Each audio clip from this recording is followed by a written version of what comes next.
tant qu'on n'a pas proposé quelque chose, les gens ils sont pas encore en train de le juger. Ouais. Voilà. Donc on active son jugement quand on essaie de nous vendre quelque chose. Mmh.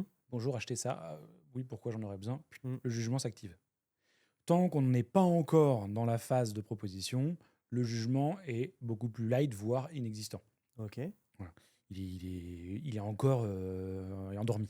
Voilà. C'est ce que tu appelles la phase neutre? Alors, justement, on va donc exploiter une phase, Ouais. toute une étape de la presse, en fait, où on ne va pas révéler la solution.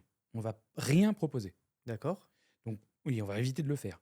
Parce que notre objectif, c'est de garder notre cible dans justement une situation où ils sont encore malléables cognitivement. OK. À partir du moment où ils seront activer le jugement, ils seront plus malléables. Mmh. Donc, si on veut faire admettre des choses, il faut le faire au début. Ouais. Et comme le principe même de la méthode Pressman, c'est d'imposer un cadre, de guider vers un cadre qui concorde parfaitement à la solution qu'on Ouais. va proposer ensuite, eh bien en fait, on va utiliser cette phase neutre Mmh. pour construire avec notre cible ce cadre. D'accord. Il y a pas d'objection au départ et on est face à un public facile, entre guillemets. Mmh. Donc, on en profite et on utilise cette fenêtre qui nous est donnée pour construire notre problème de fond. OK.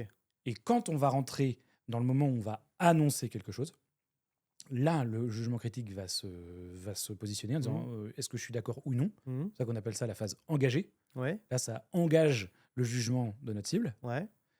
mais il va juger selon le cadre qu'il a accepté pendant la phase neutre. Et nous, on sait que ce cadre correspond parfaitement à ce qu'on propose.